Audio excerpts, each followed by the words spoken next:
You are currently the only person in this conference.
Good evening, everyone.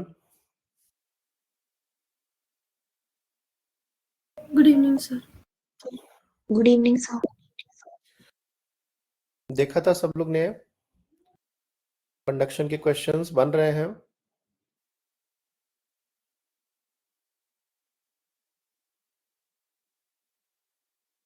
आज तो आप लोग 26 जनवरी की परेड ही देख रहे होंगे।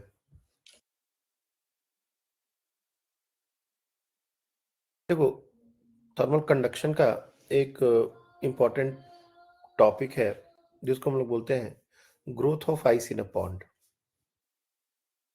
ये हम लोग अभी डिराइव करेंगे, लेकिन ये रिजल्ट हमेशा के लिए याद रखना। अभी देख रहा हूं मैं किसके क्वेश्चंस आ रहे हैं, तो कुछ मैं ओवरव्यू पहले आपको बता दूं कि आइस जो है वो पानी से हल्का होता है। वाटर में ये एक अनोखा बिहेवियर है। 4 डिग्री सेंटीग्रेड पर वाटर जो है उसकी डेंसिटी मैक्सिमम होती है। इसलिए हमने उस समय भी आपको बताया था एनोमलस बिहेवियर ऑफ वाटर। जैसे मान लो ये हमारा टॉप लेयर है वाटर की, और इसके ऊपर एटमॉस्फेयर है। एटमॉस्फेयर का टेम्परेचर घटता जा रहा है जैसे जैसे मौसम चेंज होगा, और ये हमारा तो जो डेप्थ है, बॉड जिसको बेड बोलते हैं, तो जैसे जैसे टेम्परेचर कम होता है, ये जो पूरा वाटर है इसका टेम्परेचर कम होता है। 4 डिग्री सेंटीग्रेड तक जब ये वाटर आता है तब तक तो कोई खास दिक्कत नहीं होती, लेकिन जैसे अब 4 डिग्री से ज्यादा टेम्परेचर ड्रॉप फॉल होने लगता है, तो चूंकि 4 डिग्री पर डेंसिटी सबसे ज्यादा है, तो नीचे वाला जो लिक्विड है, रिलेटिवली लोअर लिक्विड, ये जो रीजन है, इसमें वाटर की डेंसिटी मैक्सिमम होने के कारण ये 4 डिग्री सेंटीग्रेड पर ही मेंटेन रहती है। और ये जो ऊपर डायरेक्टली ये हमारा एटमॉस्फेयर है, तो एटमॉस्फेयर के कांटेक्ट में है, तो यहाँ पर जो डायरेक्ट टेम्परेचर है, सपोज अगर हमारा एटमॉस्फेयर -10 डिग्री सेंटीग्रेड पर आ गया, सपोज कोल्ड कंट्रीज में जैसा होता है, तो ये बिल्कुल टॉप लेयर जो है वो उसके कांटेक्ट में है एटमॉस्फेयर के, तो यहाँ पर टेम्परेचर -10 होगा। तो जो आइस का फॉर्मेशन है वो ऊपर से नीचे की तरफ होता है। पहले एक थिन लेयर बनेगी, फिर धीरे धीरे धीरे धीरे ये लेयर मोटी होती जाएगी, मोटी होती जाएगी, और ऐसे आइस ग्रोथ करता जाता है। इसको बोलते हैं growth of ice in a pond. तो थिकनेस इसकी विथ टाइम बढ़ती जाती है। लेकिन दो तीन बातें हैं जो समझनी है कि ये जो आइस जो जम रहा है, पहले तो ये ऊपर से नीचे की तरफ जम रहा है, ये चीज जरूरी है समझना। नीचे से ऊपर नहीं जमता, और नीचे अभी भी ये वाला जो वाटर है ये 4 डिग्री सेंटीग्रेड पर ऑलमोस्ट मेंटेन्ड है। यहाँ पर जो अभी जस्ट जमने वाला है, यहाँ पर टेम्परेचर 0 डिग्री सेंटीग्रेड हो जाएगा, लेकिन नीचे का जो वाटर है ये 4 डिग्री सेंटीग्रेड पर है। तो जो भी एक्वेटिक लाइफ है वो नीचे सर्वाइव करती रहती है, और ऊपर से ये पूरा आइस का बेड बन जाता है। इधर बहुत लोग अलग अलग स्पोर्ट्स वगैरह जाते हैं घूमने फिरने, बहुत अच्छा अच्छा व्यू भी दिखता है। नीचे पूरा ऐसा लगता है जैसे कांच की एक मोटी सी लेयर लगा दी गई है, और उसके ऊपर उसके नीचे बहुत सारे फ्लोरा एंड फौना जिसको बोलते हैं हम लोग, वो हम लोग को देखने मिलता है। जितना ज्यादा देर तक ये टेम्परेचर और एटमॉस्फेयर का टेम्परेचर कम रहेगा, वैसे वैसे आइस की थिकनेस बढ़ती जाएगी। लेकिन जैसे आइस फॉर्म करता है, आइस इज एन इंसुलेटर, मतलब बहुत अच्छा कंडक्टर नहीं है। Ice is a very good insulator, उसकी कंडक्टिविटी बहुत कम होती है। तो फर्दर जो आइस का ग्रोथ है वो बहुत धीरे धीरे होता है। ऐसा नहीं बोल सकते कि जितना पहले ये ऊपर की जो लेयर जमी है उतना ही जल्दी जल्दी थिकनेस ही बढ़ेगा। अगर वैसा होता तब तो पूरा पूरा ये जो वाटर बॉडी है वो सॉलिडिफाई हो जाता है, लेकिन ऐसा नहीं होता, क्योंकि आइस जो है वो एक इंसुलेटर की तरह काम करता है, उसकी कंडक्टिविटी काफी कम है। तो और हमने अभी कैलोरीमेट्री में भी देखा है कि वाटर को अगर आइस फॉर्म करना है तो उसमें से हीट निकालना पड़ेगा, और आइस को अगर मेल्ट करना है तो उसको हीट देना पड़ेगा। तो यहाँ पर जो प्रोसेस है ग्रोथ ऑफ आइस, इसमें क्या हो रहा है, इसमें वाटर हमारा आइस में कन्वर्ट हो रहा है, मतलब हीट का निकलना है बात यहाँ पर। तो हीट निकलेगा कैसे, जैसे या ये जो वाटर है, ये नीचे जो वाटर पड़ा हुआ है, इसमें से हीट एटमॉस्फेयर में जाएगा। तो एक्चुअल जो मूवमेंट हो रहा है वो क्या हो रहा है, हीट जो है वो एटमॉस्फेयर को जा रहा है। क्यों जा रहा है एटमॉस्फेयर को, आप ऐसा समझो कि ये एक आइस की स्लैब है, ये एक आइस की स्लैब है। हम लोग 3 डायमेंशन थोड़ा सा अगर चाहें तो व्यू दे सकते हैं। This is an ice slab, ठीक है। इसकी कंडक्टिविटी मैंने कुछ देर के लिए की मान ली, क्रेडेंशियल्स में बताऊंगा आपको। इसके ऊपर एटमॉस्फेयर है और जहां का टेम्परेचर रिलेट से -10 डिग्री सेंटीग्रेड, नीचे का टेम्परेचर है 0 डिग्री सेंटीग्रेड। ऑब्वियस ही बात है, नीचे का टेम्परेचर ज्यादा है, ऊपर का टेम्परेचर कम है, तो देयर इज कंडक्शन, कंडक्शन होगा, और यहाँ से हीट एनर्जी बाहर निकलेगी। कंडक्शन में हमने वॉल वाले क्वेश्चंस पिछले दिन ही डिस्कस किए हैं कि एक घर है, घर की वॉल बनी हुई है, उसमें 2 लेयर 3 लेयर है, तो रॉड की तरह बिहेवियर होता है, बेसिकली वो कंडक्शन के थ्रू हीट का फ्लो होता है। तो यहाँ पर जो भी फर्दर आइस फॉर्मेशन होगा, एक छोटी सी थिन लेयर अगर हम कंसिडर करेंगे, इसको बनने के लिए जितना भी हीट को रिलीज करना है वो हीट एटमॉस्फेयर को चला जाएगा, क्योंकि नीचे तो हीट नहीं जाएगा, नीचे तो टेम्परेचर ऑलरेडी 4 डिग्री सेंटीग्रेड है सी, और ऊपर 0 डिग्री सेंटीग्रेड, तो हीट हायर टेम्परेचर से लोअर टेम्परेचर में जाता है। ये 0 से 4 मतलब लोअर से हायर तो जा नहीं सकता, इसलिए हीट एटमॉस्फेयर को जाएगा। और धीरे धीरे धीरे धीरे आइस की थिकनेस बढ़ती बढ़ती चली जाएगी। तो इसमें बहुत सारे टर्म्स हैं जो समझने के हैं। बाकी जब हम लोग क्वेश्चंस मतलब इसका जो डेरिवेशन करेंगे तो उसमें अपने को फॉर्मूला तो खैर याद रखना ही है, लेकिन इसमें इतने सारे टर्म्स आते हैं तो मैं सब सारे टर्म्स को मैं एक बार लिख देता हूं ताकि तुम लोग को समझ में आए कि वो फॉर्मूले में कौन सा टर्म क्या रिप्रेजेंट कर रहा है। स्टार्टिंग विथ यहां पर मैं देखो A, that is the area of the pond. Final expression में ये नहीं आएगा, ये कैंसिल आउट हो जाता है, लेकिन फिर भी मैं लिख दे रहा हूं क्योंकि डेरिवेशन में इसकी जरूरत है। एल ये हमारा है लेटेंट हीट ऑफ फ्यूजन।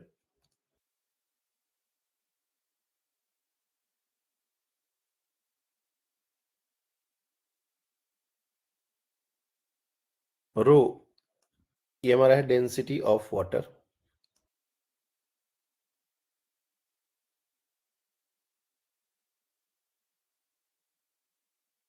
के ये है थर्मल कंडक्टिविटी ऑफ आइस।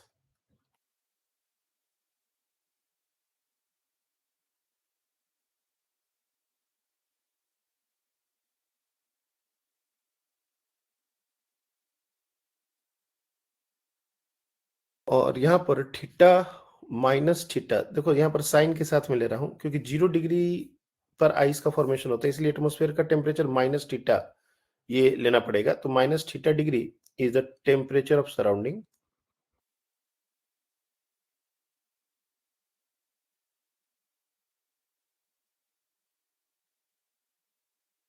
हमने माइनस ले लिया है, ठीक है, इसलिए ध्यान देना। अब होगा क्या कि लेट से कोई भी एक ऑलरेडी थिकनेस आइस की बनी हुई है, लेट से ये थिकनेस है ऑलरेडी टी, और इसको ले लो एक्स, ले लो टी मत लो, एक्स ले लो, टी टाइम के लिए भी हम लोग यूज करने वाले हैं। और ये जो फर्दर जो आइस का लेयर जो ऐड हो रहा है इसको मैं ले लेता हूं डी एक्स। ये बहुत थीन लेयर है, बहुत पतली सी, जो इसके साथ ऐड हो रही है, और ये कितने दिन में हो रही है, इन डी टी टाइम। तो ये स्टेटमेंट मैं पहले एक बार फ्रेम कर देता हूं। Let us assume at any instant of time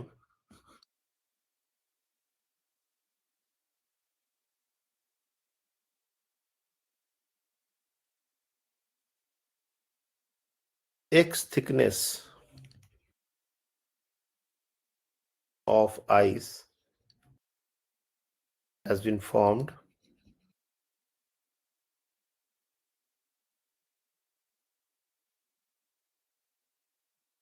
in further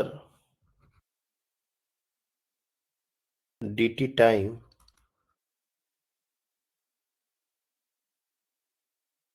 a thin layer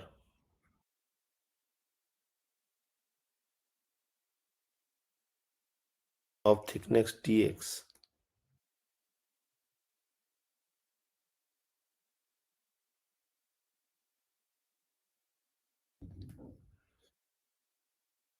is getting added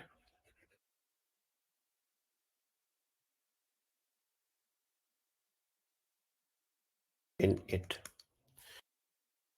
dx thickness जो है वो ऐड हो रहा है, ठीक है।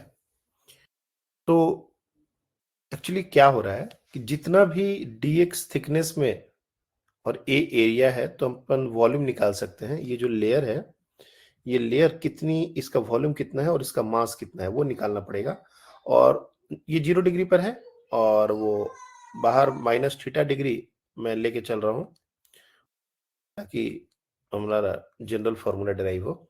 तो क्या होगा कि ये जो वाटर आइस में कन्वर्ट हुआ, तो जितना मास वाटर का आइस में कन्वर्ट हुआ, तो मास इंटू लेटेंट हीट, ये अगर हम मल्टीप्लाई कर देंगे तो पता चल जाएगा कि उस dt टाइम में कितना हीट रिलीज हुआ, वाटर ने कितना हीट रिलीज किया, और वो जो हीट रिलीज्ड है वो हमारा उसी dt टाइम में एटमॉस्फेयर को चला जाएगा। तो यहां पर देखते रहना, जहां कंफ्यूजन हो आप लोग वहां पर पूछिएगा। Amount of water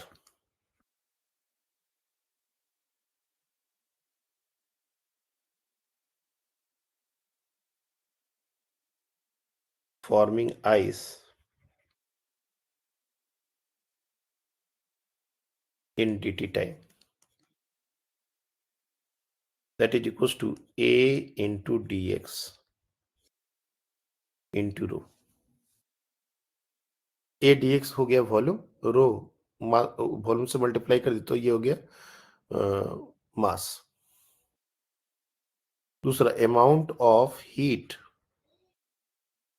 released forming this ice.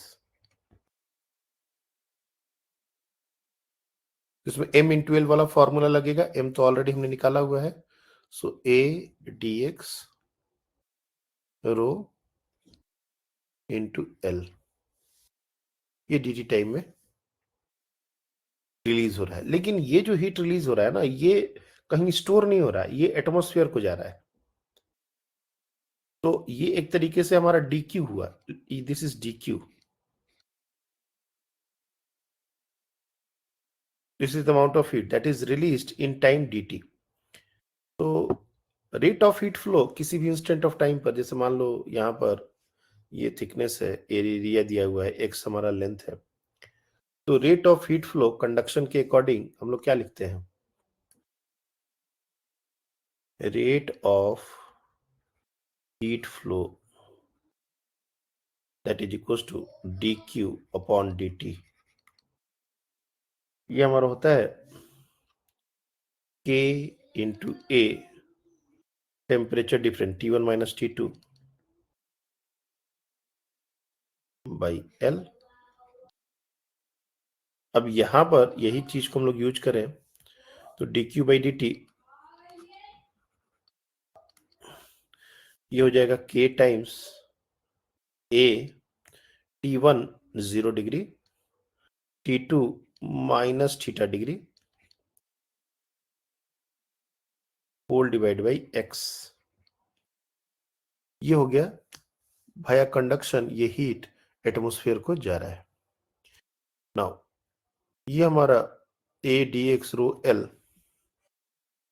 dq का टर्म है, यहां पर पुट कर देंगे a rho dx into l whole divided by dt, that is equals to k a theta naught और थीटा डिवाइड बाई x। अब तुम देखोगे x को एक तरफ, मतलब t को एक तरफ, बाकी सारी चीजों को एक तरफ, तो ऐसा कर लेते हैं a rho l x dx divide by k times एक एरिया। अच्छा, एरिया कैंसिल आउट हो जाएगा, एरिया को कैंसिल आउट कर दो, तो हम लोग यहाँ पर थोड़ा टर्म को रिड्यूस कर सकते हैं, rho L by K X D X is equal to D T, और ये थीटा नॉट भी हो जाएगा, थीटा डिग्री, सॉरी। तो अब ये हमारा ये पूरा का पूरा टर्म कांस्टेंट है, अगर इसको इंटीग्रेट करेंगे ना, अब ये इंटीग्रेशन इफ यू सी, दो बातें हैं, यहां से दो रिजल्ट्स डिराइव किए जा सकते हैं। एक कि एक्स थिकनेस आइस की जमने में कितना टाइम लगेगा, दैट इज वन क्वेश्चन, और x1 से x2 होने में कितना टाइम लगा। जैसे ऑलरेडी एक एक्स थिकनेस की और 5 सेंटीमीटर की क्लियर जमी हुई है, उसको 15 सेंटीमीटर होने में कितना टाइम लगेगा। तो मैं जानबूझ के यहाँ पर x1 टू x2 डिराइव कर रहा हूं, ये ज्यादा जनरल होता है, और ये 0 टू t, मतलब इसका बोलने का मतलब है कि 0 टाइम t0 पर हमने देखा कि x1 थिकनेस ऑलरेडी जमी हुई है और उसको x2 तक जमने में कितना टाइम लगेगा। तो you can easily see rho l by K theta X square by 2, और लिमिट पुट करेंगे x1 टू x2, और ये लेफ्ट हैंड साइड में तो सिंपली t आ जाएगा। तो finally t is equal to rho l by 2 K theta x2 square minus x1 square, ये हमारा टाइम का एक्सप्रेशन है। अब कोई चाहता है कि नहीं हमको x थिकनेस जमने में कितना टाइम लगा, तो x1 को 0 पुट कर दो, x2 को x पुट कर दो, तो वही फॉर्मूला आ जाएगा। तो ये फॉर्मूला जो है दैट इज इंपॉर्टेंट। अब ये डेरिवेशन हर बार हमको याद हो ऐसा कोई जरूरी नहीं है, बट ये फॉर्मूला इंपॉर्टेंट है। इसी को मॉडिफाई करके जो मैंने कहा था कि time to form an ice of thickness let's say x, तो इसमें क्या चेंजेस करना पड़ेगा? इसमें चेंजेस करना पड़ेगा, x2 को x पुट करना पड़ेगा और x1 को 0 पुट करना पड़ेगा, और ये टाइम का जो एक्सप्रेशन है वो आ जाएगा rho L divided by 2k theta into x square. ये जो चीज है ना, ये लगभग हाफ के x square spring potential energy वाला जो कॉन्सेप्ट हमने सीखा है कि एक स्प्रिंग में वर्क डन बाई स्प्रिंग भी निकालते थे कि ऑलरेडी पहले से कुछ कंप्रेशन है और फर्दर उसको कंप्रेस किया गया तो कितना वर्क डन होगा, या पहले से ऑलरेडी कंप्रेस्ड है उसको और फर्दर कंप्रेस किया गया तो उसमें कितनी पोटेंशियल एनर्जी स्टोर होगी, तो हाफ के x2 square minus x1 square. वैसा ही कुछ टर्म है, देखो हाफ का टर्म यहाँ भी आ रहा है, और ये रो एल बाई के थीटा ये लगभग एक कांस्टेंट है, बाकी के स्क्वायर का टर्म है। तो किसी चीज से रिलेट करके अगर हम याद करें तो चीजें आसान हो जाएंगी। आई होप कि ये पूरा पॉइंट तुम लोग को क्लियरली समझ आया होगा कि कैसे होता है, क्या होता है। Anyone have any doubt? ये फॉर्मूला आपको इंपॉर्टेंट है, मैं बार बार इसको बोल रहा हूं, इसको आप छोड़िएगा मत। आजकल इस पर क्वेश्चन में बार बार देख रहा हूं, तो ये जरूरी है।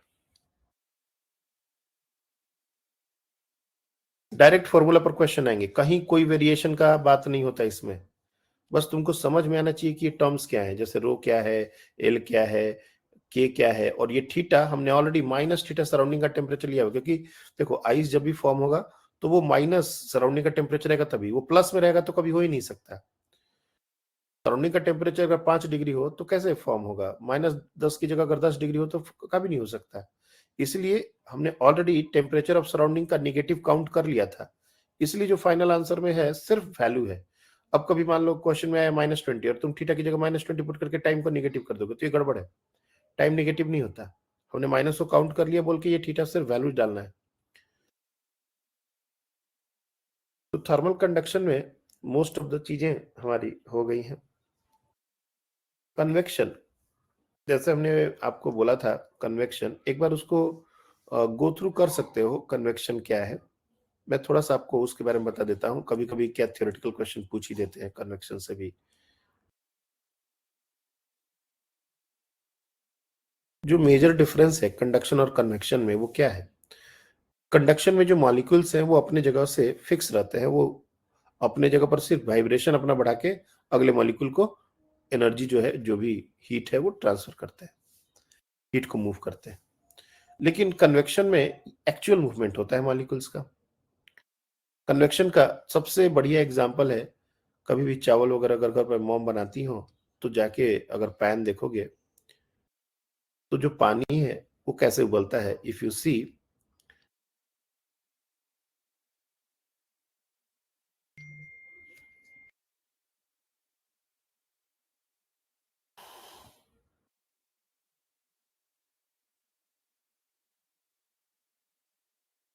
तो यहां पर कुछ देर तो ये नहीं समझ आता, लेकिन जब ये पानी उबलने लगेगा तो देखोगे इस तरह से एक कन्वेक्शन करंट, ऐसे छोटे छोटे बुलबुले निकलने लगते हैं और एक करंट सेटअप हो जाता है, नीचे से पानी ऊपर जाता है और ऊपर से ये नीचे आता है। और अभी हमने अच्छे अच्छे क्वेश्चंस भी इस पर देखे हैं। इस तरह का एक कन्वेक्शन करंट, इसको बोलते हैं convection current.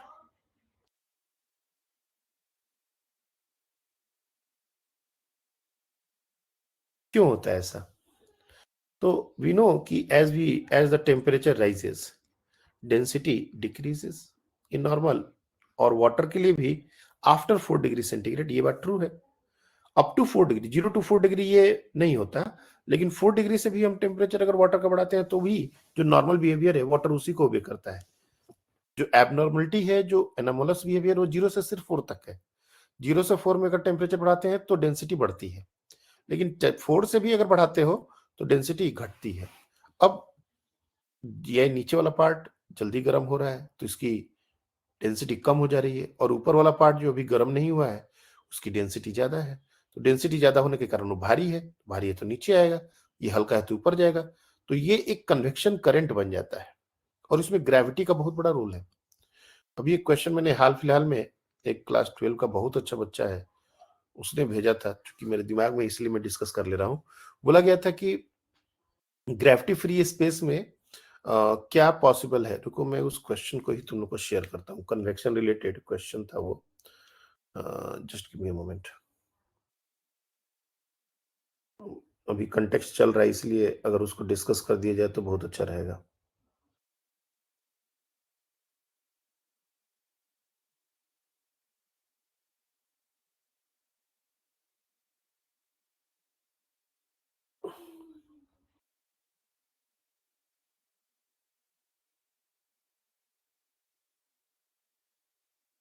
Just give me a moment बच्चे।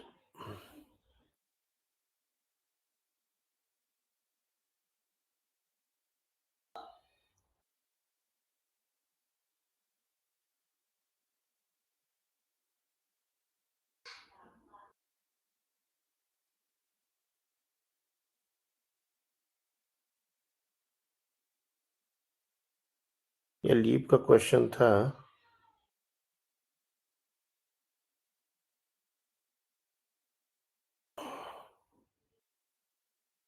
अभी एग्जैक्टली वो क्वेश्चन मेरे को नहीं मिल रहा, मेरे को देखना पड़ जाएगा, लेकिन मैं थीम बता देता हूँ। लीप का शायद क्वेश्चन था वो। ये जो ये जो चीज हुई ना, मैंने कहा क्या बताया कि डेंसिटी कम हो रही है। तो डेंसिटी कम होने से ये हल्का हुआ। हल्का क्यों हुआ? हल्का ग्रेविटी के कारण हुआ। ग्रेविटी अब क्या कर रही है, जिसका वेट ज्यादा है उसको नीचे खींचेगी, और जिसका वेट कम है वो अपने आप अपनी जगह खाली करेगा। तो that is because of gravity. अगर ये चीज हम स्पेस में जाके करेंगे तो नहीं होगा, क्योंकि वहां ग्रेविटी नहीं है। डेंसिटी कम हो ज्यादा हो कोई फर्क नहीं पड़ता। कोई भी चीज, जैसे मान लो नॉर्मल हमारा जो बिहेवियर है, नॉर्मल जो हमारा ऑब्जर्वेशन है, वो क्या कहता है कि अगर एक कंटेनर है और इसमें हमने एक लिक्विड डाल दिया, suppose liquid of density rho 1, और दूसरा लिक्विड हम इसके बाद डाल रहे हैं रो 2। अगर रो 2 रो 1 से ज्यादा हुआ तो क्या होगा कि जैसे जैसे तुम रो 2 डालोगे, ये रो 1 वाला लिक्विड ये ऊपर जाने लगेगा और नीचे रो 2 की लेयर बैठने लगेगी। और अगर रो 2 कम है तो रो 1 के ऊपर ही ऐसे एक लेयर बन जाएगा सेकंड वाले लिक्विड का। तो ये ऐसा क्यों हो रहा है? बिकॉज ऑफ ग्रेविटी ना। अगर ग्रेविटी नहीं हो तो कोई लिक्विड नीचे क्यों जाएगा? डेंसिटी मास डिसाइड कर सकती है, लेकिन वेट तो ग्रेविटी डिसाइड कर रहा है। तो जी हटा देंगे तो किसी का कोई वेट ही नहीं है, जो जैसे पड़ा है वैसे पड़ा है। तो इसलिए ग्रेविटी फ्री स्पेस में कन्वेक्शन करंट जो है वो नहीं हो सकता है। ये बात ध्यान में रखना, क्योंकि एक क्वेश्चन देखे हैं हम, सोचे क्वेश्चन शेयर करने का, बट वो दिख नहीं रहा मेरे को। फिर शायद मैंने लीप भी डिस्कस किया है, बहुत सारे क्वेश्चन डिस्कस किए हैं, एग्जैक्टली ध्यान नहीं आ रहा कि वो शायद लीप में ही हो सकता है। तुम देखना, लीप शेयर कर देंगे। तो ये इसको बोलते हैं नेचुरल कन्वेक्शन। दिस दिस ये जो हो रहा है इसको बोलते हैं नेचुरल कन्वेक्शन।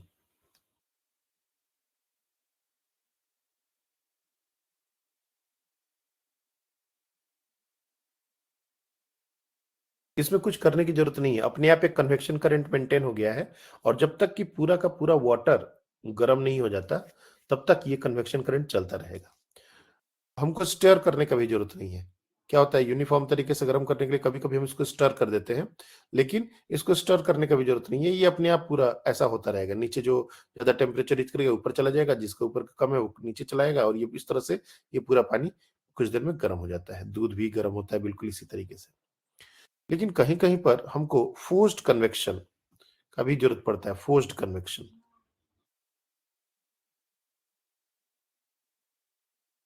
जैसे जहां बड़े बड़े रेस्टोरेंट होते हैं या जो बड़ी बड़ी चिमनियां होती हैं, वहां पर क्या कहते हैं, बड़े बड़े ब्लोअर लगाए जाते हैं।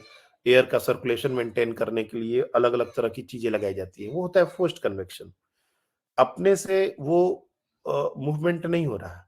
हमने वहां पर उसको कुछ अ, बहुत सारे रेस्टोरेंट में देखोगे कि किचन उचन जहां बनते हैं वहां पर बड़े बड़े ब्लोअर लगाए जाते हैं।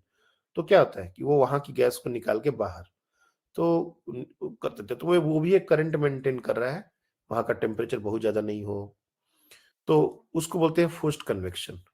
तो फोर्स्ड कन्वेक्शन हम कहीं पर भी कर सकते हैं बाई डिफरेंट, उसके अलग अलग तरीके, एयर का करना है, वाटर का करना है। लेकिन जो नेचुरल कन्वेक्शन है, खास करके टेम्परेचर चेंज होने पर ये जो कन्वेक्शन हो रहा है, ये ग्रेविटी पर डिपेंडेंसी है। तो कन्वेक्शन में अपने को इतना ही समझना है कि मॉलिक्यूल्स खुद मूव करते हैं हीट को ट्रांसफर करने के लिए। नेचुरल कन्वेक्शन ग्रेविटी से इन्फ्लुएंस्ड होता है, और फोर्स्ड कन्वेक्शन हम कहीं भी करा सकते हैं। उसके लिए हमको अलग अलग मैकेनिकल चीजें की जरूरत पड़ती है। पंप की जरूरत पड़ सकती है, टरबाइन की जरूरत पड़ सकती है, वैक्यूम पंप की जरूरत पड़ सकती है, वो जैसा रिक्वायरमेंट वैसा। तो कन्वेक्शन में अपने को यही थोड़ा बहुत बेसिक आइडिया होना चाहिए कि what is convection. I hope कि ये कन्वेक्शन तुम लोग को समझ आ गया होगा। इसके कोई न्यूमेरिकल, कोई भी कैलकुलेशन फॉर्मूले कुछ भी नहीं है इसका। ये सिर्फ एक आइडिया है, और हम लोग को थोड़ा बहुत कन्वेक्शन के बारे में पहले से ही पता है। बस ये नेचुरल फोर्स और ग्रेविटी वाली बात, और डेंसिटी कम होने से ये कैसे ऊपर जाते हैं, बस ये चीज को अपने को थोड़ा सा ध्यान में रखना है। इसके रिलेटेड क्वेश्चंस थियोरेटिकल पूछे जा सकते हैं एआईटीएस वगैरह में। वैसे नीट के लिए ये बहुत इंपॉर्टेंट तो नहीं मानते हम इसको, क्योंकि रेडिएशन बहुत इंपॉर्टेंट टॉपिक है, और अगर एक क्वेश्चन इस टॉपिक से बनना है इस पूरे चैप्टर से, तो वो रेडिएशन ही है। और सिर्फ नीट के लिए नहीं, मेंस के लिए भी ये बहुत इंपॉर्टेंट टॉपिक होता है रेडिएशन। 3 फॉर्मूले 4 फॉर्मूले इसमें होते हैं, 3 4 कॉन्सेप्ट्स, और उससे रिलेटेड बहुत सारे क्वेश्चंस बनते हैं इसमें। इसलिए रेडिएशन को बिल्कुल भी हल्के में नहीं लेना है। रेडिएशन क्या है? रेडिएशन ये हमारा मोड ऑफ हीट ट्रांसफर है। अभी तक हमने different modes of heat transfer की बात कर रहे थे। पहला था कंडक्शन, जिसमें मॉलिक्यूल्स सिर्फ अपनी जगह पर वाइब्रेट करके हीट को आगे ट्रांसफर कर रहे हैं। दूसरा है कन्वेक्शन, जिसमें जो मॉलिक्यूल्स हैं वो खुद मूव करके दूसरी जगह पर लेके जाते हैं, और वहां पर हीट ट्रांसफर हो रहा है। रेडिएशन में क्या होता है कि इसमें बीच के मॉलिक्यूल्स और बीच के मीडियम की जरूरत ही नहीं पड़ती। Radiation doesn't need any medium for their propagation. इसका जो मूवमेंट होता है, इसमें जो एनर्जी और अदर हीट जो भी है, इसका मूवमेंट जो होता है वो इलेक्ट्रोमैग्नेटिक वेव के फॉर्म में होता है, without disturbing the medium in between. Medium है नहीं है उससे कोई फर्क ज्यादा इसको नहीं पड़ता। जैसे सन से जो भी एनर्जी अर्थ के ऊपर आ रही है, तो ये बीच में बहुत जगह वैक्यूम है, कहीं कोई मीडियम नहीं है, बट फिर भी वो लाइट, वो एनर्जी, सिर्फ लाइट नहीं, लाइट हम लोग इलेक्ट्रोमैग्नेटिक स्पेक्ट्रम का बस एक छोटा सा पार्ट होता है। उसके साथ इंफ्रारेड जो हीट सेंसेशन के लिए रिस्पॉन्सिबल है, वो भी आता है। तो बेसिकली रेडिएशन जो है, उसमें इलेक्ट्रोमैग्नेटिक वेव्स के फॉर्म में हमारी एनर्जी ट्रेवल करती है। इलेक्ट्रोमैग्नेटिक वेव्स, अब डिटेल्स में तो हम लोग अभी नहीं ज्यादा बात करेंगे, क्योंकि ये पूरा एक चैप्टर है क्लास 12 में, और इम्पोर्टेंट है। एक क्वेश्चन अभी हर साल मेंस में भी आते हैं, और नीट में भी एक क्वेश्चन लगभग आने लगा है। तो इलेक्ट्रोमैग्नेटिक वेव्स के बारे में मैं बहुत ज्यादा बात नहीं करूंगा, लेकिन इलेक्ट्रोमैग्नेटिक वेव्स थोड़ा बहुत सबको पता है। इलेक्ट्रोमैग्नेटिक वेव्स क्या होती है? उसमें एक इलेक्ट्रिक फील्ड होता है, उसमें एक मैग्नेटिक फील्ड होता है, दोनों म्यूचुअली परपेंडिकुलर होते हैं, एक के वेरिएशन से दूसरा जनरेट होता है। इस तरीके से थोड़ा बहुत आइडिया हमको है। स्पीड ऑफ, वो जो किसी भी मतलब वैक्यूम में अगर मूव करेंगे तो उसकी स्पीड मैक्सिमम होती है, दैट इज 3 × 10⁸। किसी और मीडियम में अगर उसका मूवमेंट होगा तो उसकी स्पीड थोड़ी कम होती है, तो उससे रिफ्रैक्टिव इंडेक्स डिफाइन होता है। ऐसे करके बहुत सारी बातें हैं इलेक्ट्रोमैग्नेटिक वेव्स की, बट इस चैप्टर में हम लोग इलेक्ट्रोमैग्नेटिक वेव्स पर बात ज्यादा नहीं करेंगे। इसमें हमारा जो पूरा का पूरा डिस्कशन होगा वो रेडिएशन एक फिनोमेना, और उसमें black body radiation, radiant power, Newton's law of cooling, ये सब चीजें, स्टेफेंस लॉ, ये सब चीजें हम लोग डिस्कस करेंगे। लेकिन अगेन रेडिएशन में कुछ टर्म्स हैं, और बच्चे टर्म्स को भी लेके बहुत बार कंफ्यूज रहते हैं। तो मैं कुछ टर्म्स पहले क्लियर करूंगा आप लोग को, उन टर्म के डेफिनेशन आप लोग लेंगे, और उसके बाद फिर उसके आगे की बातें होंगी। मैं रेडिएशन को डिफाइन कर दूं। It is a mode of heat transfer.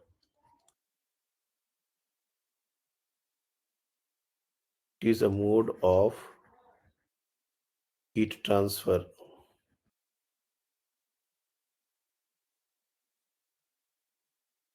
in which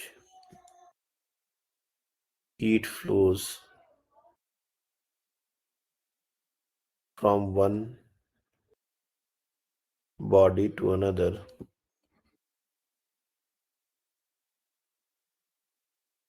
in form of EM waves. In short, electromagnetic waves को हम लोग EM waves बोलते हैं. It doesn't require any medium.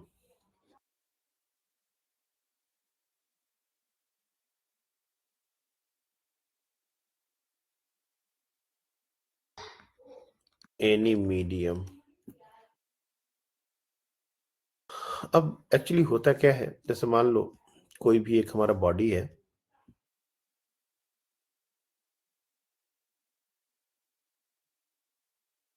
ये हमारा एक बॉडी है और इस पर कुछ रेडिएशन जो है और कुछ एनर्जी इसके ऊपर फॉल हो रही है. Let's say Bhaya radiation he fall हो रही है, कुछ एनर्जी इसके ऊपर फॉल हो रही है. Let's say that amount is Q. This is the total energy falling on it. अब कुछ पार्ट क्या होता है, इसका रिफ्लेक्ट हो जाता है. Depending on the nature of body, कुछ पार्ट जो है इसका वो रिफ्लेक्ट हो जाता है. इसको हम क्यू आर से डिनोट करते हैं. कुछ पार्ट ये जो बॉडी है ये खुद एब्जॉर्ब भी करता है. Some part of heat is absorbed by this body, उसको क्यू ए ऐसा डिनोट कर लो. और कुछ इससे ट्रांसमिट होके बाहर निकल जाता है. Let's say that is QT. QR amount of energy that is reflected back. QA is the amount of energy that is absorbed and QT is energy that is getting transmitted. मैं यहाँ पर लिख देता हूँ. Q क्या है? Amount of energy falling. Amount of energy falling. Similarly, QR क्या हो जाएगा? Amount of energy reflected.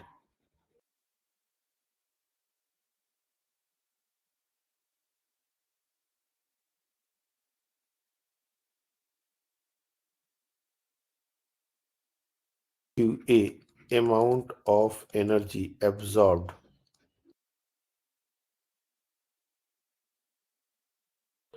और QT ये हमारा अमाउंट ऑफ एनर्जी ट्रांसमिटेड. इसके अलावा और कोई ऑप्शन नहीं है. देखो कोई भी बॉडी हो, अगर उसके ऊपर कोई एनर्जी फॉल हो रही है, जैसे मान लो सनलाइट में अगर हमने कोई मिरर रख दिया या कोई ब्लैक बॉडी रख दिया, अलग अलग कलर की बॉडीज होती हैं, तो हम देखेंगे कि जैसे मिरर है तो मैक्सिमम लाइट को जो भी एनर्जी उसके ऊपर फॉल होती है वो रिफ्लेक्ट कर देता है. कोई भी शाइनी पॉलिश्ड अगर हम चीज रखते हैं तो उसके साथ यही होता है कि वो मैक्सिमम एनर्जी को रिफ्लेक्ट बैक कर देता है. लेकिन ऐसा नहीं है कि सिर्फ रिफ्लेक्ट बैक करता है, विथ टाइम वो गर्म भी होता है. मिरर को रख दें और आयरन को रख दें तो आयरन ज्यादा गर्म हो जाएगा, मिरर उतना ज्यादा गर्म नहीं होगा, क्योंकि मिरर ने ज्यादा एनर्जी रिफ्लेक्ट कर दी, उसने एनर्जी कम एब्जॉर्ब करी. मिरर जो है वो उसमें ट्रांसपेरेंट वाला बात नहीं है, इसलिए ये क्यूटी उसमें 0 हो जाएगा. लेकिन जैसे ग्लास स्लैब है, तो ऐसा बहुत सारा और भी मटेरियल है जिससे जो लाइट है उसके थ्रू ट्रांसमिट होकर भी जा सकती है. These are the all three possible way the energy can be given to a body.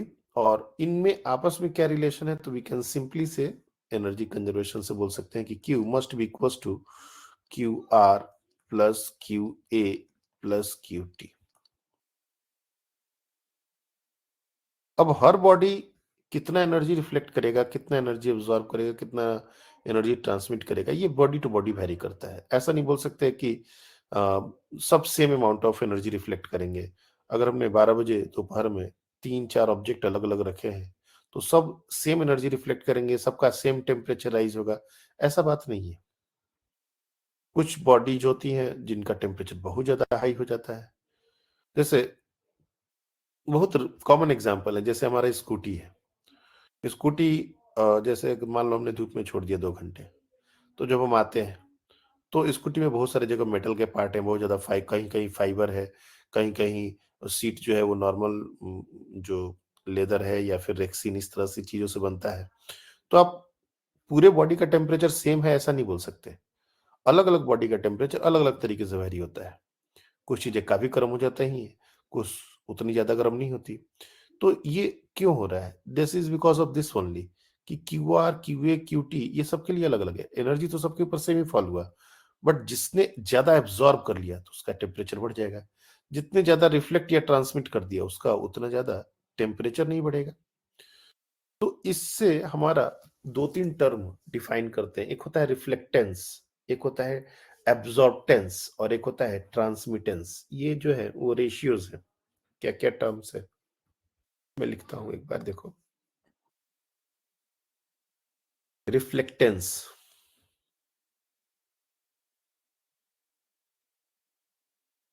एब्सॉर्प्टेंस,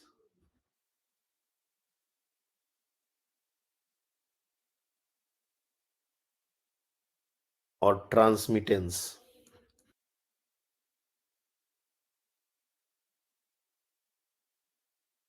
reflectance को स्मॉल आर, एब्सॉर्प्टेंस को स्मॉल ए, ट्रांसमिटेंस को स्मॉल टी। बेसिकली ये क्या है? ये रेशियो है। Ratio of amount of energy reflected divided by the amount of energy fall on it. Amount of energy absorbed divided by amount of energy fall on it. Amount of energy transmitted to the amount of energy falls on it. तो अगर तुम चाहो तो इसको statement में भी लिख सकते हो और डायरेक्टली इसके सामने फॉर्मूला भी लिख सकते हो। जैसे रिफ्लेक्टेंस क्या हो जाएगा? Q R divide by Q, ये हो जाएगा रिफ्लेक्टेंस। एब्जॉर्प्टेंस क्या हो जाएगा? Q A divide by Q. Transmittance क्या हो जाएगा? Q T divide by Q. ये सब लेस देन वन टर्म्स है, याद रखना। ये तीनों टर्म जो है वो लेस देन वन टर्म्स है। हाँ, हो सकता है कोई ऐसा बॉडी हो जिसमें ट्रांसमिटेंस है ही नहीं, तो ये जीरो हो जाएगा। एब्जॉर्प्टेंस और रिफ्लेक्टेंस है। कोई ऐसा है जिसका रिफ्लेक्टेंस भी नहीं है, ट्रांसमिटेंस भी नहीं है, तो सारा सारा एब्जॉर्ब कर लेगा। कोई ऐसा है जो एब्जॉर्प्टेंस जिसका जीरो है, ट्रांसमिटेंस जीरो है, पूरा का पूरा रिफ्लेक्ट कर रहा है। जैसे आइडियल सिनेरियो में अगर प्लेन मिरर की बात करें तो कंप्लीटली रिफ्लेक्टिंग, मतलब एकदम शाइनी सरफेस बना दिया तो कंप्लीटली रिफ्लेक्ट ही कर दे रहा है, पूरा पूरा एनर्जी को रिफ्लेक्ट कर दे रहा है। तो इस तरीके से इंडिविजुअली कोई जीरो भी हो सकता है लिमिटिंग केस में, आइडियल सिनेरियो अगर ले लिया जाए तो उस तरीके से। लेकिन ये तीनों इंडिविजुअली वन से छोटे हैं और ये तीनों को जब सम कर देंगे तो ये वन के बराबर हो जाएंगे। तो in general if you see R plus A plus T, rat is equals to 1.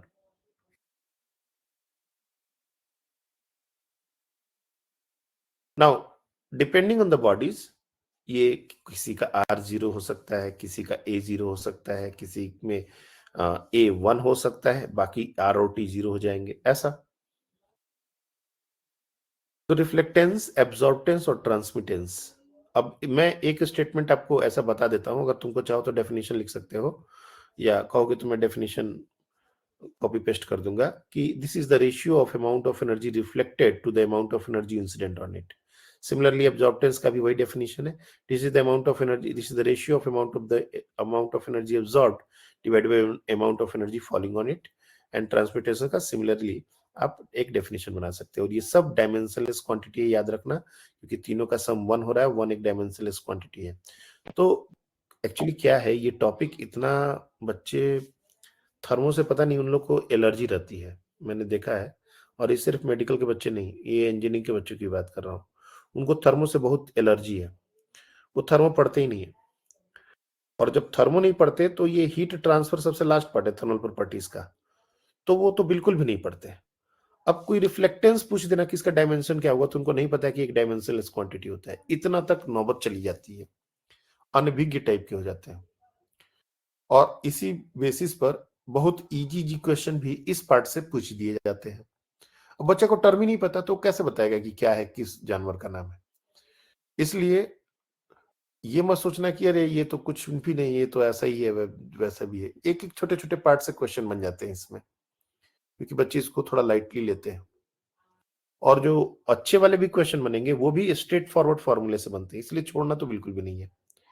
ये एक स्कोरिंग टॉपिक है, इसलिए मैं इसको बहुत ज्यादा आपको इम्फेसिस दे रहा हूं।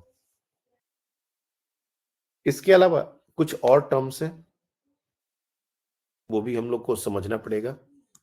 कोई जरूरी नहीं कि हर से न्यूमेरिकल बने, लेकिन इस पूरे टॉपिक को समझने के लिए कुछ और डेफिनेशन हमारे लिए जरूरी है। जैसे एक है रेडिएंट एनर्जी।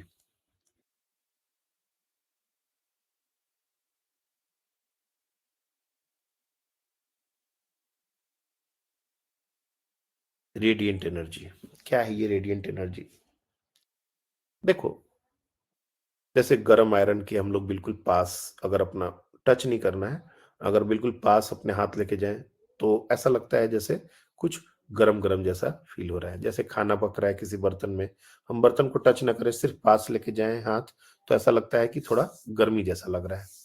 तो ये जो सेंसेशन है, ये कैसे होता है? तो बेसिकली क्या है कि हर बॉडी, मैंने कंडक्शन के बारे में बात किया था कि एक रॉड है, और इसको अगर हम टेम्परेचर मेंटेन करते हैं, लेट से 100 डिग्री सेंटीग्रेड, और यहाँ पर 0 डिग्री सेंटीग्रेड, तो हमने कहा था आइडियल सिनेरियो में ऐसे हीट फ्लो करता है, बट ये रियल लाइफ में ऐसा नहीं होता। ऐसे तो करता ही है हीट फ्लो, उसके बाद रेडिएशन के थ्रू पूरे पेरिफेरी से एनर्जी का, मतलब रेडिएशन होता है। रेडिएशन भी होता है, सिर्फ कंडक्शन नहीं होता, ये इसका जो पूरा सरफेस है वो इसका एनर्जी को रेडिएट कर रहा होता है। तो हम अगर रॉड के बिल्कुल पास अपने हाथ को लेके जाएंगे तो अपने को समझ में आएगा कि हाँ, यहाँ पर कुछ हीट जैसा सेंसेशन हो रहा है।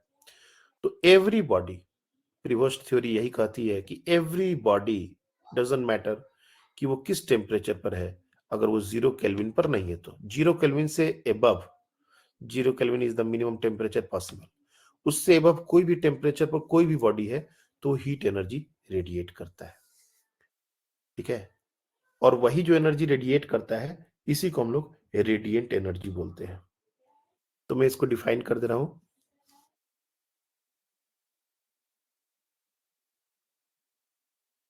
All bodies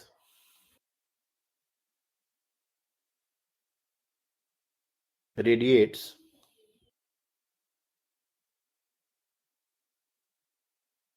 energy in form of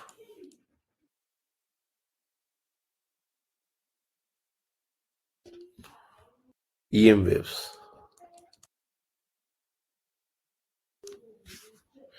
due to their temperature.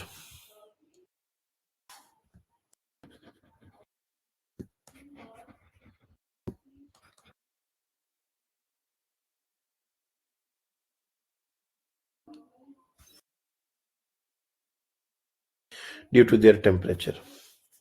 This energy is called radiant energy.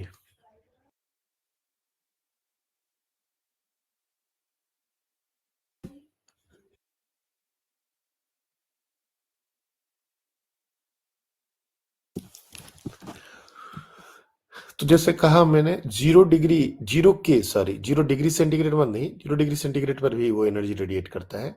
कोई भी बॉडी किसी भी टेम्परेचर पर हो, 0 K को छोड़ के, तो वो एनर्जी रेडिएट करता है, उसी को हम लोग बोलते हैं radiant energy.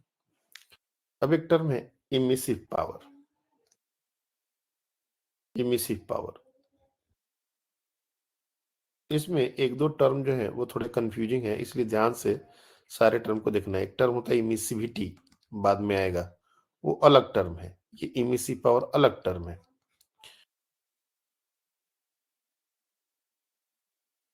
What is emissive power?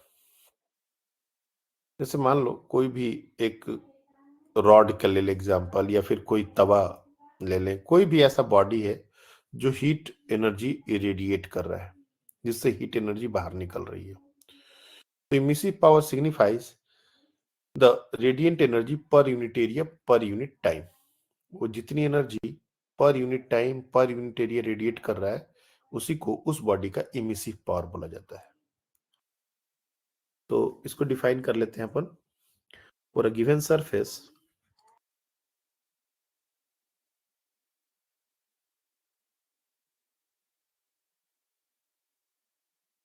it is defined as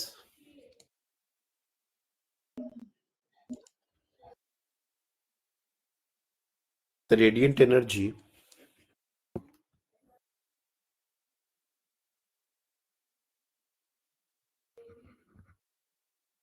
radiant energy per unit area per unit time, per unit area per unit time. जितने भी टर्म्स हैं अब सबका डायमेंशंस आप जरूर, यूनिट्स जरूर आप ध्यान में रखेंगे। जैसे मैंने ये पहले 3 टर्म्स दिए, रिफ्लेक्टेंस, एब्जॉर्प्टेंस, ट्रांसमिटेंस, तो ये रेशियोज हैं, तो इसका डायमेंशन नहीं होगा। रेडिएंट एनर्जी, ये एक एनर्जी है, तो एनर्जी का डायमेंशन क्या होता है बताने की जरूरत नहीं है। ये पावर है, इमिसिव पावर। लेकिन per unit area per unit time, per unit time तब तो ठीक है, लेकिन पर यूनिट एरिया भी है, इसलिए इमिसिव पावर का जो डायमेंशन है वो पावर ना होके ये हमारा इंटेंसिटी का वाट पर मीटर स्क्वायर, इंटेंसिटी का इसका यूनिट हो जाता है। तो इसका ऐसा यूनिट जो है ये होता है वाट पर मीटर स्क्वायर या जूल पर सेकेंड पर मीटर स्क्वायर, ऐसा है ये पावर। बट पर यूनिट एरिया के लिए जितनी energy per unit time radiate हो रही है उसको हम लोग बोलते हैं इमिसिव पावर। इसी के साथ एक और टर्म हमारा होता है स्पेक्ट्रल इमिसिव पावर। ये क्या है? देखो, कोई भी बॉडी जब एनर्जी रेडिएट करता है, जैसे मैंने जितने भी एग्जांपल लिए रॉड का, इसको ई लैम्डा से डिनोट करते हैं। तो रॉड का टेम्परेचर जितना ज्यादा होगा उतना ही अलग अलग कलर रॉड का दिखता है। जैसे रॉड को अगर हम गर्म करते हैं तो कुछ देर तक तो रॉड बिल्कुल ब्लैक ही दिखता है। आयरन का रॉड है, अगर उसको गर्म कर रहे हैं बहुत ज्यादा, अगर उसका टेम्परेचर हमने नहीं बढ़ाया तो वो ब्लैक ही दिखता है। फिर अगर और ज्यादा टेम्परेचर उसका बढ़ाने लगे तो रेड दिखने लगे, येलो दिखने लगेगा। जैसे जैसे टेम्परेचर हम बढ़ाएंगे तो उसका जो मतलब जो व्यू है, उसका जो कलर है वो चेंज होगा। तो कलर का मतलब क्या हुआ, उससे जो एनर्जी, उससे जो लाइट आ रही है उसका फ्रीक्वेंसी बेसिकली वेवलेंथ के टर्म्स में अगर बोला जाए तो कम हो रहा है, फ्रीक्वेंसी के टर्म्स में बोला जाए तो बढ़ रहा है। क्योंकि पहले वो ब्लैक दिख रहा था, अब वो रेड दिखने लगा, रेड का वेवलेंथ ज्यादा होता है। फिर उसके बाद रेड से वो येलो हो गया, येलो का वेवलेंथ रेड से कम होता है, येलो से वो ब्लू दिखने लगा। एसिटिलीन टॉर्च अगर तुम देखे होगे, गैस वेल्डिंग होते देखे हो? कितने लोग ने गैस वेल्डिंग होते देखा है? How many of you have seen gas welding? किसी ने नहीं? अरे राम, एसिटिलीन टॉर्च नहीं देखे हो?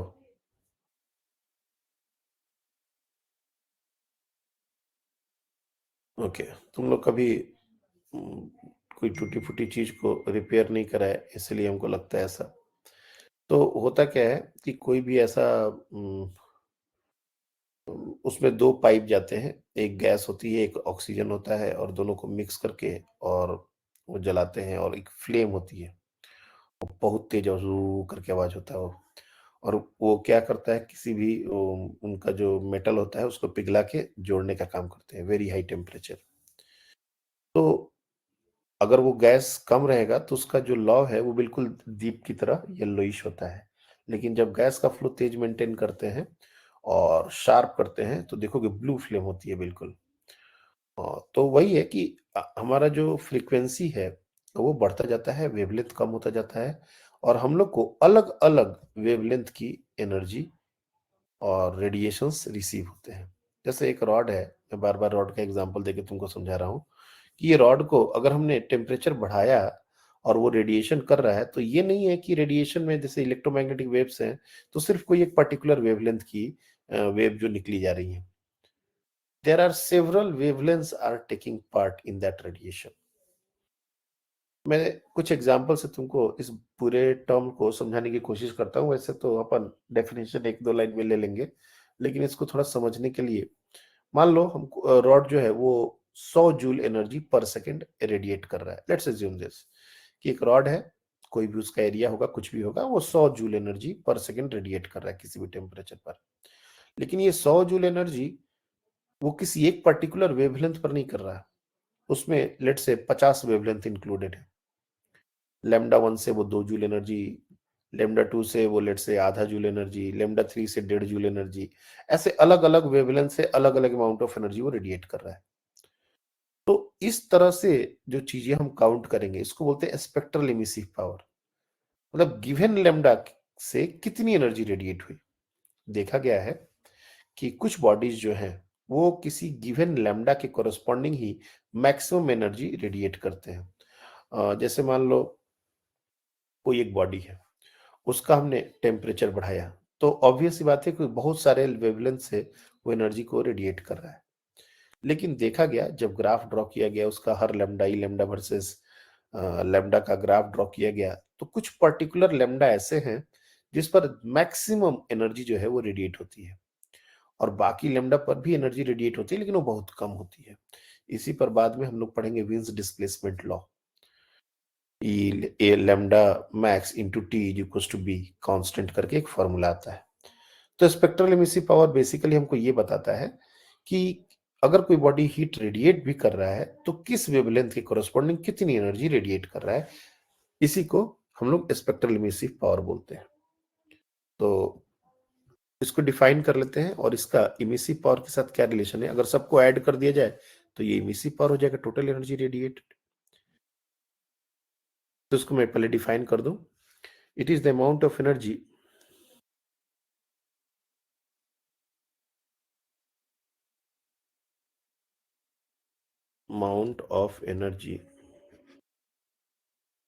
radiated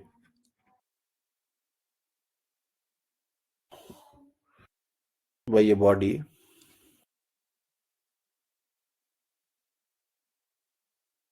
per unit time per unit area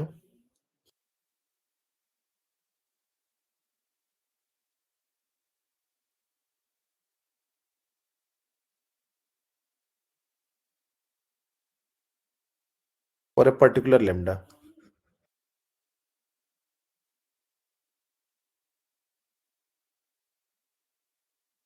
For a particular wavelength. और ई लैम्डा और ई इन दोनों में क्या रिलेशन है, तो this relation is very important that E lambda D lambda integration 0 to infinity theoretically is equals to E। अगर सारे energy जितने भी अलग अलग लैम्डा पर रेडिएट हो रहे हैं सबको जोड़ दिया जाए तो वही हमारा इमिसिव पावर हो जाएगा उस बॉडी का। आई होप कि ये दोनों टर्म तो आप लोग को समझ में आए होंगे। अगेन किसी को कोई कंफ्यूजन है तो क्रॉस क्वेश्चन कर सकता है, क्योंकि मैंने देखा है रेडिएशंस के फॉर्मूले ज्यादा तकलीफ नहीं देते, ये टर्म्स ही बहुत ज्यादा तकलीफ देते हैं। तो अगर किसी को टर्म्स को लेके कोई भी अभी प्रॉब्लम हो या पहले से उसने कुछ ऐसा अगर कुछ डाउट्स निकाला हो तो वो साथ साथ क्लियर करता चले, क्योंकि इसी में मेरे को ज्यादातर तकलीफ दिखती है। किसी को कुछ क्रॉस क्वेश्चन करना है क्या?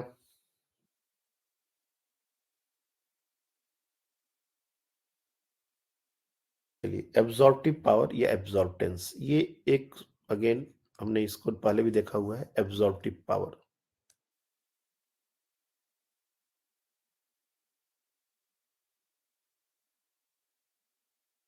एब्जॉर्प्टेंस,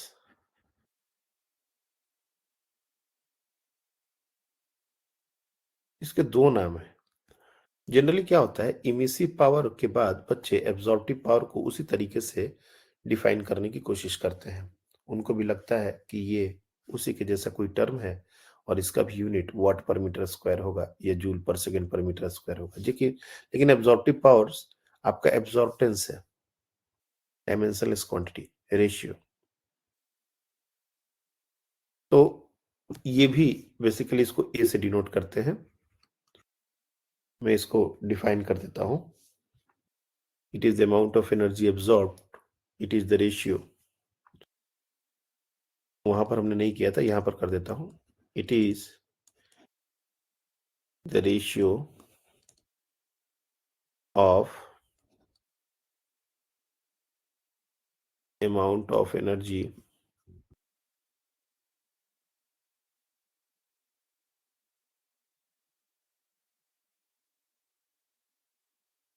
absorbed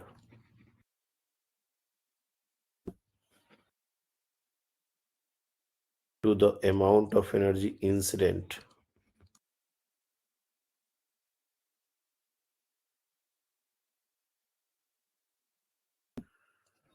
on any body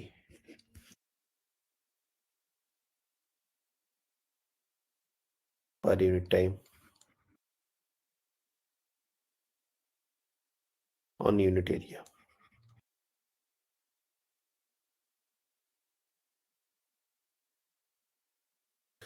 तो याद रखना कि एक डायमेंशनलेस क्वांटिटी है।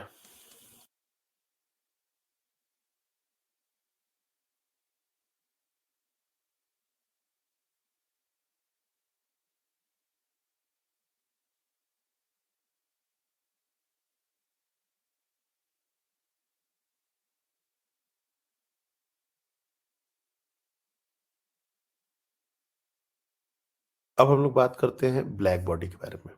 ओके, कलर का जो सेंसेशन है ये कैसे होता है? जैसे बचपन में आप लोग ने पढ़ा होगा साइंटिफिक रीजंस, कोई बॉडी ब्लैक क्यों दिखती है या कोई बॉडी रेड क्यों दिखता है।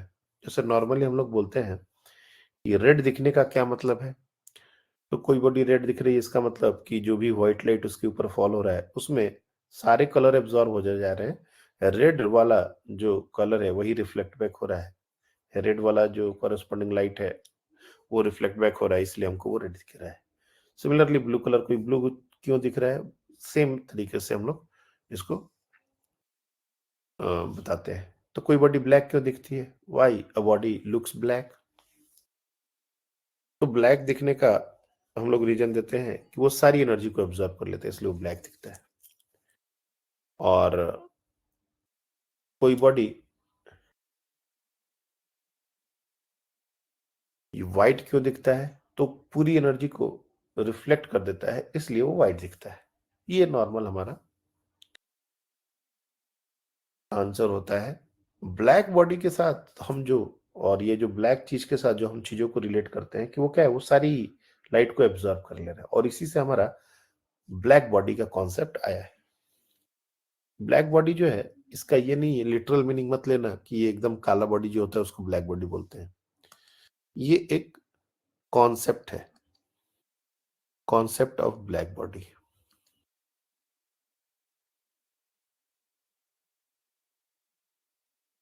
और मैं ऐसा क्यों कह रहा हूं, बहुत सारे बच्चों को ये डाउट होता है कि सर ब्लैक बॉडी ब्लैक चीज तो ही है वो चीज, तो फिर हम लोग इसको कॉन्सेप्ट ऑफ ब्लैक बॉडी क्यों बोल रहे हैं? सन जो है उसको एक परफेक्ट ब्लैक बॉडी माना जाता है। अब सन तो ब्लैक है नहीं, सन का तो कलर है। तो अपन ब्लैक बॉडी का मतलब ब्लैक बॉडी को ही ब्लैक बॉडी बोलेंगे ऐसा नहीं है। ये कॉन्सेप्ट है, ऐसा कोई बॉडी जो ऐसा बिहेवियर शो करे, कैसा behaviour, we are going to discuss that, then we can say that is a black body. तो मैंने कहा था स्टार्टिंग में, हमने यहाँ पर ये बात बताई थी कि कोई भी बॉडी अगर है और उसके ऊपर कोई भी एनर्जी को हम फॉल कराते हैं तो उसका कुछ पार्ट रिफ्लेक्ट हो जाए, कुछ पार्ट ट्रांसमिट हो जाए, कुछ पार्ट एब्जॉर्ब हो जाए। अगर मान लो ऐसा कोई बॉडी है जिस पर हमने कोई एनर्जी को फॉल कराई और उसका क्यूआर जो रिफ्लेक्टेड एनर्जी है वो जीरो हो जाए और क्यूटी वो भी जीरो हो जाए, ना ही वो रिफ्लेक्ट बैक करे ना ही वो ट्रांसमिट करे, वो पूरी की पूरी एनर्जी को एब्जॉर्ब कर ले, अगर कोई ऐसा बॉडी है तो उसी को हम लोग बोलते हैं ब्लैक बॉडी। तो a perfect black body, a perfect black body is one which absorbed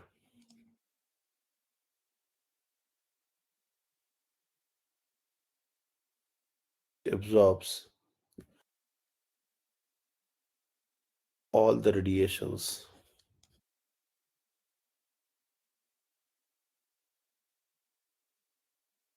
of all wavelength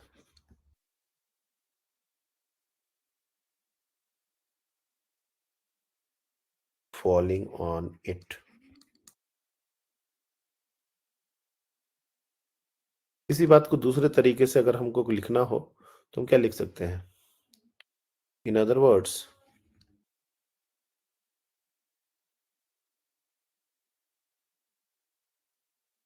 absorbance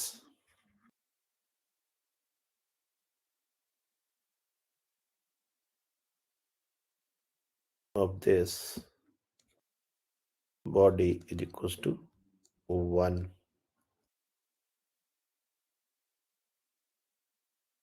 Reflectance 0, transmittance 0. तो RAT 3 टर्म हमने बताए थे। ब्लैक बॉडी के लिए A का वैल्यू 1 होता है। This is A, absorbance means A। ये हमारा 1 के बराबर है, बाकी दोनों 0 है। तीनों का सम 1 होता था। और ये एक कॉन्सेप्ट है, जैसे मैं बोल रहा हूँ, कुछ कुछ बॉडीज हैं जो ब्लैक बॉडी के बिल्कुल नियर बाई होती हैं। जैसे सन को हम लोग एक परफेक्ट ब्लैक बॉडी की तरह देखते हैं।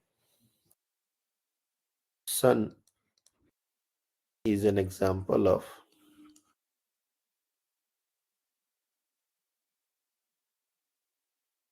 perfect black body.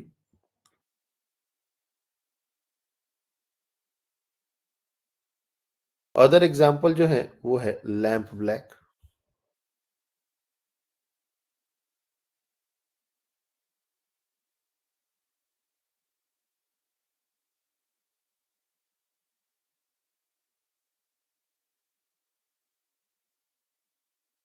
ये जो कॉन्सेप्ट ऑफ ब्लैक बॉडी है, इसको सबसे पहले फेरीज करके एक साइंटिस्ट थे, उन्होंने रियलाइज किया, जिसको हम लोग बोलते हैं फेरीज ब्लैक बॉडी।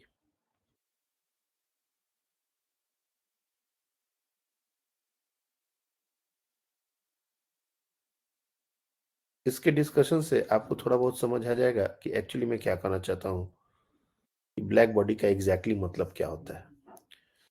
तो उन्होंने क्या किया कि एक इस तरह का एक स्ट्रक्चर बनाया।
कुछ इस तरीके से यहाँ पर एक नॉच होती है, और ये नॉच का मेन फंक्शन क्या है वो मैं आपको बताता हूँ। यहाँ पर ये जो इनर वॉल है, इस पर लैम्प ब्लैक की कोटिंग की हुई है।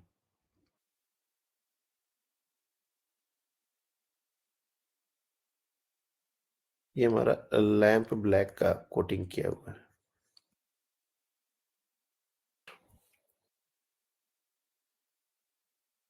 अब पॉइंट ये है कि अगर कोई भी लाइट अगर इसके अंदर एक बार आ गई, सपोज कोई भी लाइट इस तरह से इंटर कर रही है, और रेडिएशन बोल सकते हो, कोई भी रेडिएशन अगर इसके अंदर आ गया तो क्या होगा, रिफ्लेक्शन से वो यहां जाएगा। सबसे पहले तो मैक्सिमम यहाँ पर एब्जॉर्ब हो जाएगा।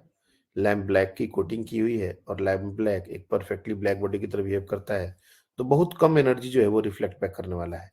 लेकिन रिफ्लेक्ट बैक करेगा तो फिर से यहाँ पर आएगा, और यहाँ पर फिर से ये लैम्प ब्लैक की कोटिंग है, फिर से एब्जॉर्ब होगा।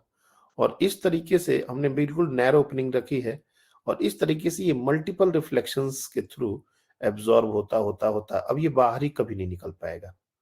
अब इसी में ये ऑलमोस्ट इसकी सारी की सारी एनर्जी एब्जॉर्ब हो जाएगी।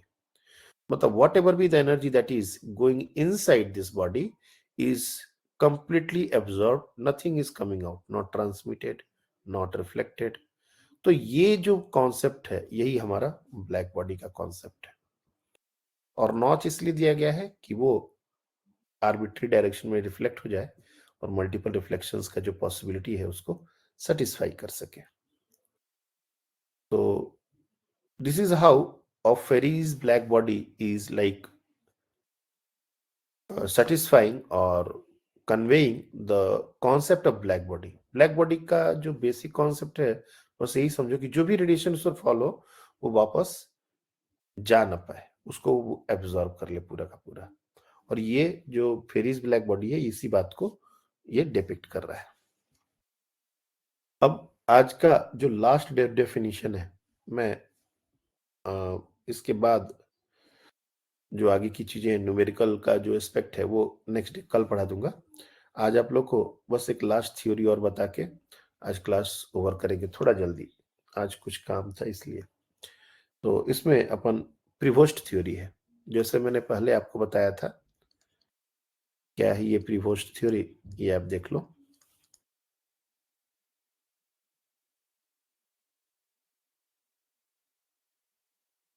अकॉर्डिंग टू दिस थ्योरी, जैसे मैंने आपको रेडिएशन एनर्जी, रेडिएंट एनर्जी के टाइम बताया था कि कोई भी बॉडी को हम किसी भी टेम्परेचर पर रखेंगे तो वो एनर्जी एनर्जी रेडिएट करता है, और एनर्जी रेडिएशन के अलावा वो एनर्जी एब्जॉर्ब भी करता है। जैसे अभी हम बात कर रहे हैं कि सराउंडिंग का जो टेम्परेचर है वो हमारी बॉडी से कम है।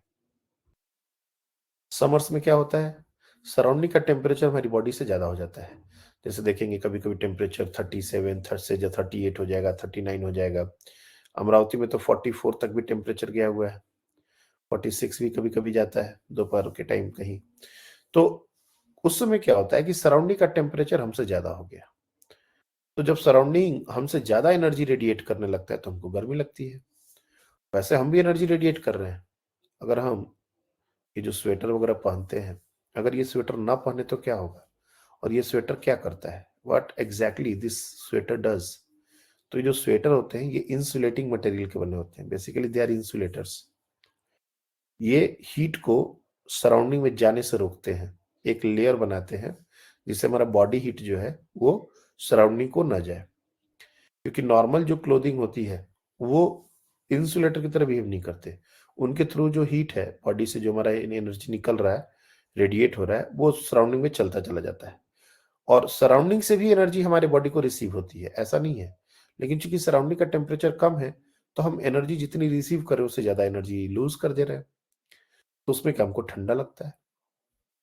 और वही अगर सोचो सराउंडिंग का टेम्परेचर बढ़ गया और वो ज्यादा एनर्जी रेडिएट करने लगा, और हम भी एनर्जी रेडिएट कर रहे हैं लेकिन कम कर रहे हैं, तो हमको गर्मी लगने की लगेगी। तो एवरी बॉडी, सराउंडिंग हो, हम हो, एनर्जी रेडिएट करते हैं चाहे वो किसी भी टेम्परेचर पर हो। और सिर्फ रेडिएट ही नहीं करते, अगर हमारे ऊपर एनर्जी आ रही है तो उसका कुछ कुछ पार्ट हम लोग एब्जॉर्ब भी करते हैं, depending on the body. Reflect करते हैं, एब्जॉर्ब करते हैं। अगर बहुत व्हाइट कपड़ा अगर हमने पहना है, जैसे गर्मियों में हम लोग लाइट कलर के कपड़े ज्यादा प्रीफर करते हैं पहनना, क्यों? क्योंकि लाइट कलर के कपड़े या व्हाइट कपड़े जो है वो ज्यादातर एनर्जी को रिफ्लेक्ट कर देते हैं। और वही ये विंटर्स में ज्यादातर डार्क कलर के कपड़े, ब्लैक कलर के कपड़े रिकमेंडेड होते हैं, क्योंकि ये एनर्जी को एब्जॉर्ब करता है ज्यादा। तो एवरीबॉडी, इसका मैं डेफिनेशन आपको दे देता हूं।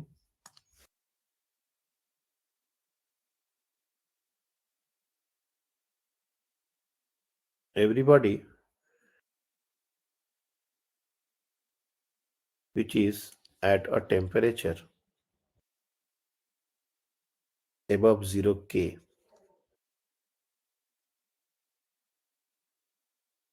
radiates thermal energy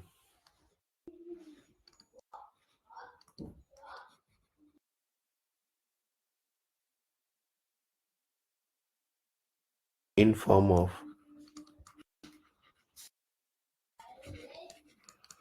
EM waves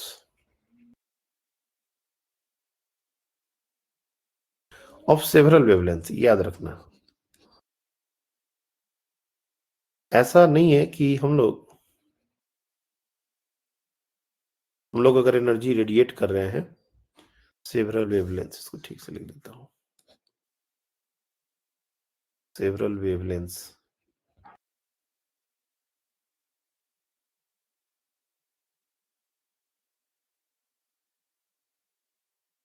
simultaneously the body also absorbs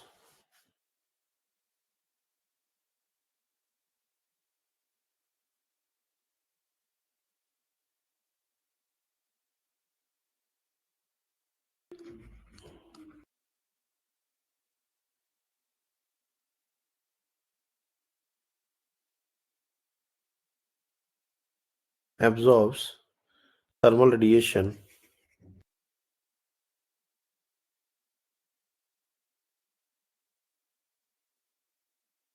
from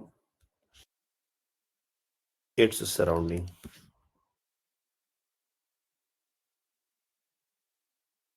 तो ऐसा नहीं है कि हर बॉडी सिर्फ रेडिएट ही करता है, एब्जॉर्ब भी करता है। जैसे बहुत बार क्या होता है कि ये सब ऑब्जर्व करोगे तो तुमको समझ आएगा। जैसे मान लो कोई बहुत समर का टाइम है और जैसे ट्रेन से हम ट्रेवल कर रहे हैं और समहाउ हम एसी कोच में नहीं है, हम नॉर्मल स्लीपर क्लास में ट्रेवल कर रहे हैं। तो उसमें देखोगे वेदर का तो जो हाल है, जो भी चीज पकड़ोगे वही गर्म है। हर चीज एनर्जी रेडिएट कर रहा है, एवरीथिंग इज रेडिएटिंग एनर्जी।